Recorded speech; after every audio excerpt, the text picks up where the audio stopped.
이 시간은 종말론 11번째 시간입니다. 이제 종말론을 배워가면 이렇게 참 이렇게 사람이 말하는 것들이 오류가 있을 수 있죠. 근데 그런 것들을 이제 하나씩 분별하는 우리가 이런 눈들을, 그런 원리들을 잘 봐야 됩니다. 그러니까 사람들이 오류를 범하기 쉬운 게 뭐냐면, 내가 말하는 것은 완벽하게 옳아, 이게 유일한 거야, 절대야, 이렇게 말하면 오류가 일어나는 거예요. 그러니까 종말론에 관한 일들에 관해서는 우리가 요한계시록을 이렇게 또 다니엘서를 해석할 때 각자의 관점이 조금씩 있어요. 근데 그런 것들에 관해서 너무 하나를 절대시하고 강력하게 몰아붙이면 나만 옳고 다른 사람은 다 잘못되고, 우리만 천국 가고 우리 교회만 천국 가고 나머지는 다 지옥 가고, 이런 식으로 만드는 오류가 일어나는 겁니다. 우리가 인간이기 때문에 성경을 해석할 때 분명히 오류가 있을 수 있다라는 겸손한 자세를 가져야 되고, 또 계속 배워가야 되는 거죠. 자, 오늘은 세 번째, 이 그리스도의 재림 전에 일어날 징조 3. 그 앞에 10번째 제목이 이렇게 되어 있지만 이거는 이제 전체적인 제목입니다. 그래서 역사와 자연에 대한 심판입니다. 여기 재림 전에, 예수님의 재림 전에 일어날 세 가지 징조가 뭐냐 할 때, 첫째 은혜의 징조, 두 번째 반역의 징조, 세 번째 심판의 징조, 이렇게 했습니다. 은혜의 징조는 복음 전파, 반역의 징조는 배교와 박해, 심판의 징조는 역사와 자연에 대한 심판입니다. 여기에 관해서는 세세하게 말할 내용은 사실은 없어요. 그러니까 여기에 심판이 어떻게 이루어지느냐라고 할 때, 역사와 자연 세계, 그러니까 역사라는 것은 인간과 사회 질서, 자연 세계는 자연 세계의 질서가 이제 심판을 받는 거죠. 이거는 환경 오염과 이런 생태계가 파괴되는 거예요. 예수님의 이런 이 말씀들을 통해서 나타나듯이 결국 이런 그 심판의 내용이 뭐냐라고 할 때, 전쟁, 내란, 기근, 질병, 이런 일들로 이 요한계시록의 그런 종말에 일어날 일들을 말씀을 하고 있어요. 근데 이제 여기 앞에 말씀을 드렸지만, 이 복음 전파 할 때도 이 배교와 박해 같이 해당되지만, 복음을 전하지만 거기에는 이 배교와 박해가 있어요. WCC나 WEA 합동 측에 많은 분들이, 교수들도 그렇고 WEA 찬성하고 이렇게 하지만은 참 안타까운 일이에요. 그러니까 교회들이 WCC 유치하고 막 자랑하고 거기에 한자리 하는 거를 이게 구분을 안 하니까, 분별을 안 하고 그냥 교회 와서 그냥 박수치고 할렐루야 하고 은혜 받으면 다 된다, 이리 생각하니까 너무너무 이 종교 통합, 종교 혼합 이렇게 가게 되는 거예요. 이제 그런 것들을 조심해야 되고 분별해야 되고, 그리고 심판이 이 자연의 영역, 역사와 자연 세계에 대해서 일어난다. 여기 대해서는 하나하나 이렇게 나중에 요한계시록 살펴볼 때 나올 거기 때문에 그거를 구체적으로 이렇다 이렇게 말할 필요는 없어요. 다만 여기에 예수님의 재림 전에 일어날 이 징조 세 가지에 관한 이 파트가 이렇게 구성이 되기 때문에, 또 이렇게 알고 가야 되기 때문에 이렇게 말씀을 드리는 거예요. 그리고 이런 징조들, 그러니까 이 세 번째 심판의 징조, 이런 것들이 요한계시록의 7인 심판에서 첫 번째에서 넷째인 심판에 이렇게 나오고 있어요. 그래서 여기 성경 말씀 나오지만 계시록 6장 1절 8절에서 말하고 있습니다. 여기 보면은 어린 양이 7인을 떼고 흰말, 검은말, 청황색 말, 그리고 그 말을 탄 자들이 재난을 일으킵니다. 이 말씀의 배경은 스가랴서 1장 8절로 15절, 6장 1절로 8절이에요. 말과 말 탄 자들은 뭐 하는 거냐라고 할 때, 온 세상을 다니면서 하나님의 심판을 대행하는 자들이다, 이렇게 말해요. 참고로 정동수 목사님 같은 경우에 여기 보면은 뭐라고 말합니까? 여기 보면은 이 내용에 말하는 글을 보면, 여기 보면 환난은 개인에게 적용될 수 있고 민족에게 적용될 수 있다, 이렇게 말하는데, 여기 보면은 이제 정동수 목사님이나 사랑침례교회는 환란 전 휴거를 말하니까 여기에 보면은 누구나 당하는 일반적인 환란이 있고 이스라엘만 당하는 유일무이한 환란이 있다. 환란 통과를 주장하는 자들은 너희가 세상에서 환란을 당할 것이나 또 우리가 반드시 환란을 거쳐 하나님 왕국에 들어가야 할 것이다 말씀을 근거로 인용한다. 그러나 이것은 예수님을 믿는 성도들이 이 땅에 사는 동안 당하는 일반적인 고난을 이야기한다. 이렇게 말하고 있어요. 그렇게 말하면 어떻게 될까요? 그러면은 믿는 자들이 나중에 여기 지금 여기 제가 여기 보여드렸잖아요. 여기 이 종말 심판 시리즈의 인, 나팔, 대접 여기에 나오는 이런 막간장에 보면은 이제 그렇게 이런 그 14만 4천 명이나 또 중간에 나오는 또 뭐 이런 내용들에 관해서 이렇게 쭉 하는 것들이 이게 누구에게 해당되는 거겠습니까? 그러니까 이 환란 전 휴거를 말하니까 성경 해석이 막 이상하게 되는 거예요. 그러니까 여기 정동수 목사님 뭐라 그럽니까? 재림과 휴거를 이야기할 때 환란은 이스라엘 민족을 향해서 하나님께 예비해 놓으신 유일무이한 환란이다. 그러니까 휴거하고 갚버렸으니까 이스라엘만 당하는 환란이다. 이스라엘을 이렇게 하나님께 돌아오기 위해서 환란 당하는 그런 걸로만 이렇게 되는 거죠.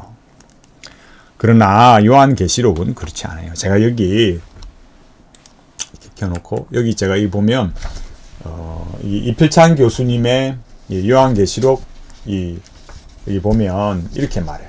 그러니까 제가 여기 앞서 말한 것 제가 참고로 말씀드리면 여기에는 뭐라고 했다고요? 여기에 보면은 이 환란은 그죠? 환란은 예수님을 믿는 성도들이 이 땅에 당하는 일반적인 고난이다. 그러니까 여기 요한복음 16장 33절이나 사도행전 14장 22절이나 이런 말씀, 그러니까 믿는 자들이 환란을 당한다라는 것은 그냥 이 땅에 사는 동안 환란을 당하는 거야. 일반적인 환란이야, 고난이야. 이 정동수 목사님 이렇게 말씀하시지만 그리고 휴거받고 남은 사람 이스라엘 사람들만 그런 하나님이 예비한 유일무이한 환란이야. 이렇게 말하지만 그렇지 않다라는 거예요. 그래 뭘 말하느냐? 여기 보면 여기 350페이지 이필찬 교수님 이렇게 말해요. 그러니까 여기 이렇게 말합니다. 4절에서 성도들의 기도가 하나님께 응답되는 반응으로 5절과 같은 최후의 심판의 현상이 일어남을 통해 역시 5장 8절에서 10절의 구속 사건처럼 심판의 경우에도 성도들의 기도에 의해 견인되고 있음을 보여준다. 이렇게 말했어요. 그리고 기도에 대한 응답으로 심판은 바로 6장 9절에서 11절에서 순교자들에 의한 신원의 기도가 모든 성도들의 기도로 변환되어 순교자들의 기도에 대한 궁극적인 응답으로 간주할 수 있다. 이렇게 말했어요. 그리고 여기 말하면 어떻습니까? 여기 내용으로 보면 유대인들의 어떤 그 환란이 아니라 어떻습니까? 교회가 당하는 환란이에요. 조금만 보면 알 수 있는 거잖아요. 그러니까 너무 이 세대주의 또 하나의 탁 원리를 고집해가지고 이 요한계시록을 해석하면 엉뚱해지는 거예요. 이상한 해석이 나올 수밖에 없는 거죠. 그러니까 우리가 이렇게 좋은 책들이 있잖아요. 이 책 말고 제가 또 다른 책들을 보여드리고요. 인용하고 했듯이 이런 우리보다 이렇게 이 요한계시록 우리가 언제 이런 걸 하겠어요. 근데 이렇게 잘 연구해서 이렇게 계시록을 잘 해놨기 때문에 이런 책들을 보면 계시록의 내용을 잘 알 수 있는 거죠. 그 다음 이렇게 읽어보겠습니다. 결국 3절 4절에서의 기도의 주체인 성도들은 고난과 핍박 가운데 있는 자들로서 잠재적인 순교자들이라 할 수 있다. 그러한 자들의 기도를 하나님은 당연히 응답하시며 그 구체적인 반응으로 그들을 핍박하고 억압했던 세상에 대한 최후의 심판을 마련하고 계신다. 물론 7번째 심판에서는 최후의 심판에 대한 언급이 구체적으로 설명되어 있지 않다. 최후의 심판에 대해서는 20장 10절 15절에서 더 구체적인 문맥과 정황을 구성하여 소개한다. 이 무슨 말이냐면 왜 제가 이 말씀을 드리냐면은 저기 보세요. 여기 보면 이제 여기 인대접을 이렇게 말할 때 7심판 시리즈를 이렇게 말하는 이 논쟁거리 제가 좀 이따 말하고 그러니까 여기 이 일곱인 심판이 뭐냐면은, 여기 말하는 내용은 뭐냐면은, 최후의 심판에 그러니까 예수님의 재림 직전에 관한 그런 내용을 말하고 있다 이거예요. 그러니까 여기 나오는 이 내용들을 제가 밑에서 이렇게 말하겠지만은, 여기 제가 일곱 심판 시리즈 말하듯이 계시록 6장 12절 17절의 여섯째인 심판, 그러니까 이 심판 시리즈에 있어서 이렇게 예수님의 직전 사건을 이렇게 보여준다라는 거예요. 왜 이런 얘기를 왜 하느냐 하면은, 여기 지금 이제 말하고 있듯이 이 인나팔 대접 심판이 뭐냐면 연대기적이냐 반복 재현되는 것이냐. 그러니까 인나팔 다음에 인심판 다음에 나팔 심판, 대접 심판, 이렇게 하나 둘 셋 이렇게 시리즈로 심판이 일어나는 게 아니고, 인심판을 말한 것을 나팔 심판이 또 말하고 또 대접 심판이 말하고, 그러니까 점점 더 이렇게 연대기적 사건이 아니고 반복해서 재현해서 말하는 거다라는 거예요. 이게 지금 요한계시록을 해석하는 학자들의 주된 이 해석이에요.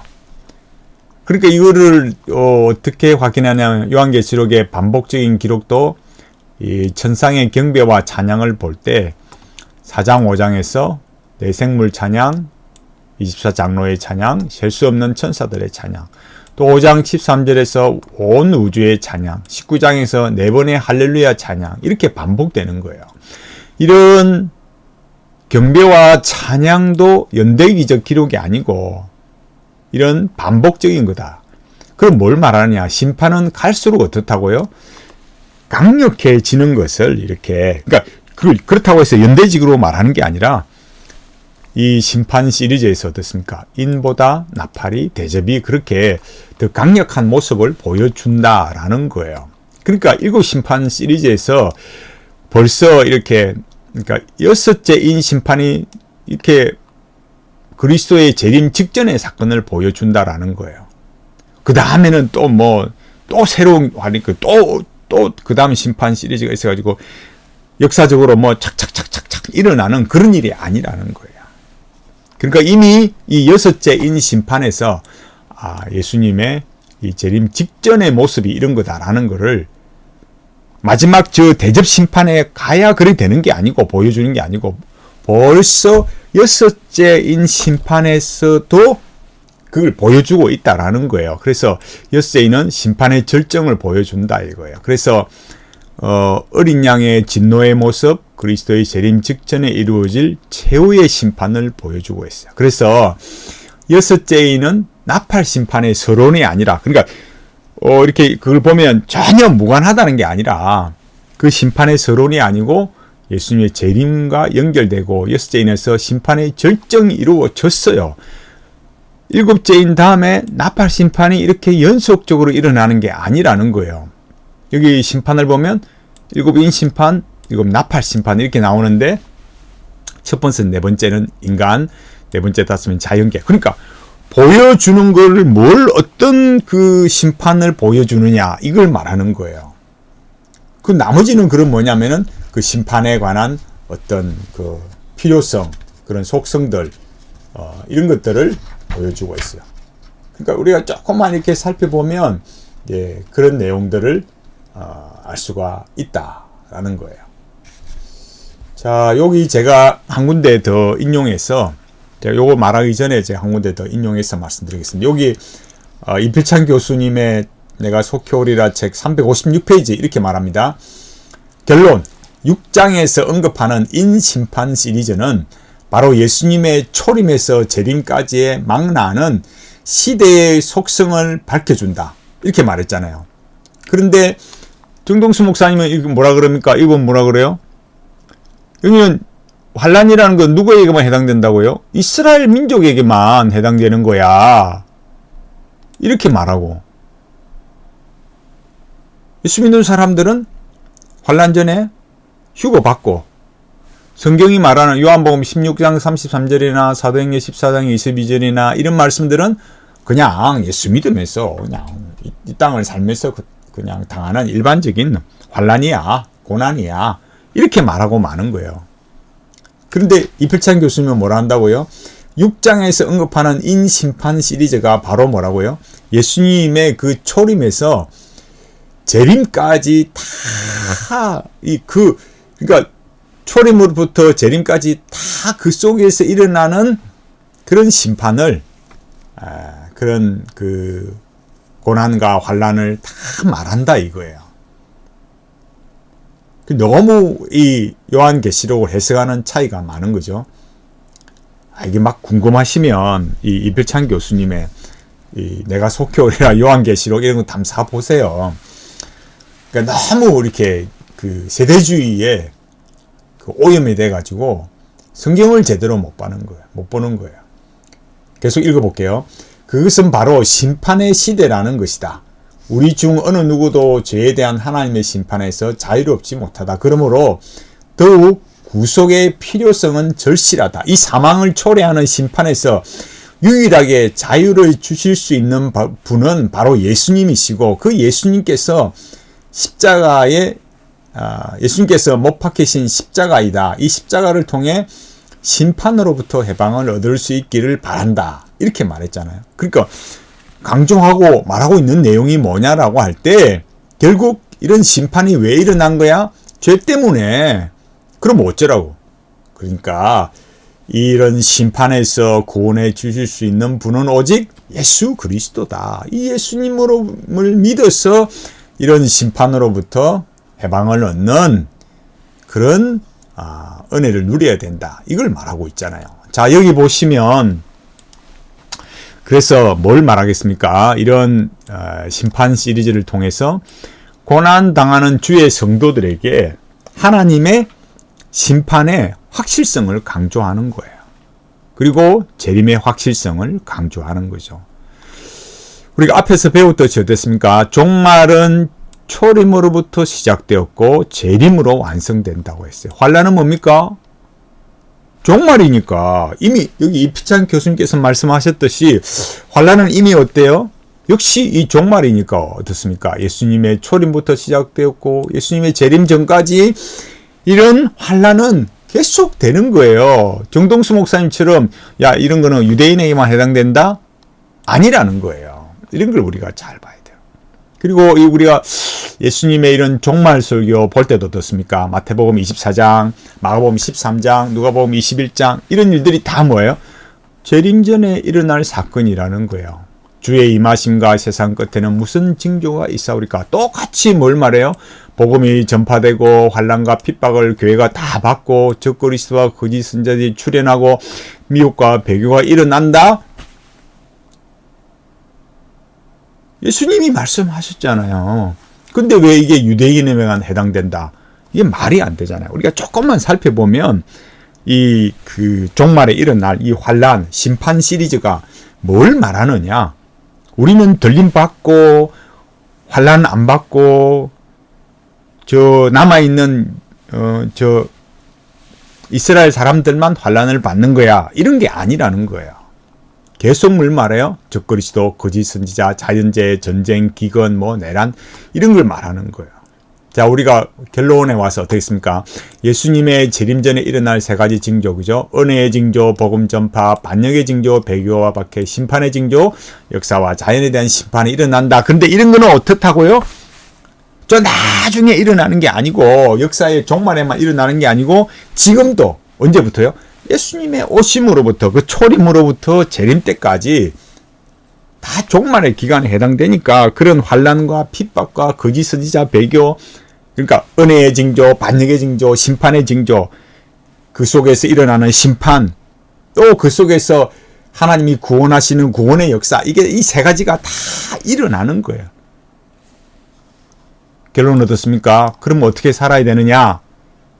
예수님 뭐라고 말씀하셨어요? 34절 누가복음 21장 34절 36절 너희는 스스로 조심하라. 그렇지 않으면 방탕함과 술취함과 생활의 염려로 마음이 둔하여지고 뜻밖의 그날이 득과 같이 너희에게 임하리라. 이 날은 온 지구상에 거하는 모든 사람에게 임하리라. 이러므로 너희는 장차올 이 모든 일을 능히 피하고 인자 앞에 서도록 항상 기도하며 깨어있으라 하시니라. 아멘. 항상 기도하며 깨어 있으라. 스스로 조심해라 이거예요. 그러니까 우리가 항상 하나님 앞에 이게 뭐 24시간 눈 뜨고 있으라는 게 아니라 하나님 앞에 정말 기도하면서 요 세 가지 은혜의 징조, 반역의 징조, 심판의 징조 이 세 가지가 예수님 오시기 전까지 계속 일어나니까 기도하면서 우리는 복음 전파, 은혜의 징조 이걸 복음을 전파하고 살아야 되고 그로 인해서 배교와 박해를 이겨내고 또 이런 자연의 심판을 이렇게 일어나지만 이 속에서도 견뎌내고 인내하고 주님이 오실 날을 바라보면서 그렇게 언약의 트랙을 열심히 달려가야 되는 거죠. 그럼 뭐 그런 거는 안 하고 7년 대환란 안 받고 언제 휴거 받나 이런 세대주의 종말론에 빠져 있으니까 이게 신앙이 똑바르게 안 되는 거예요. 또 이런 말하면 기분 나빠하실 분이 계시겠지만 더 진지하게 조금이라도 이 종말이라는 거, 환란이라는 거, 심판 이런 내용을 살펴보면 우리가 확실하게 알 수 있는 거예요. 제가 여기 뭐라 했습니까? 이 세 가지 재림 전에 일어나는 이 세 가지 은혜의 징조, 반역의 징조, 심판의 징조 이거는 예수님께서 오셨을 때부터 예수님께서 재림하시는 그때까지 계속 일어난다라는 거예요. 우리는 휴거받고 저 이스라엘만 환란을 받아 그렇지 않는다라는 거예요. 이필찬 교수님이 이렇게 말씀하셨듯이 인심판 시리즈 그러니까 임, 나팔, 대접 이렇게 역사적으로 연대적으로 이렇게 나오는 게 아니라 점점 더 강조해서 반복해서 보여준다라는 거예요. 그러니까 예수님의 초림에서 재림까지 다 망라하는 이 시대의 속성. 뭔 속성요? 여기 말했잖아요. 은혜의 징조, 반역의 징조, 심판의 징조. 이게 다 나타난다 이거예요. 어쩌라고요? 깨어있고 기도하면서 깨어있어야 된다. 이 세 가지를 똑바르게 알고 하나님의 이 언약의 트랙을 열심히 달려갈 수 있도록 성령님의 역사하심을 구하고 주의 말씀을 늘 가까이 하면서 그렇게 우리가 달려가야 되는 거죠. 자, 이렇게 종말에 일어날 일에 대해서 살폈는데 이제 다음은 천년왕국의 그 논쟁에 관해서 살펴보도록 그렇게 하겠습니다.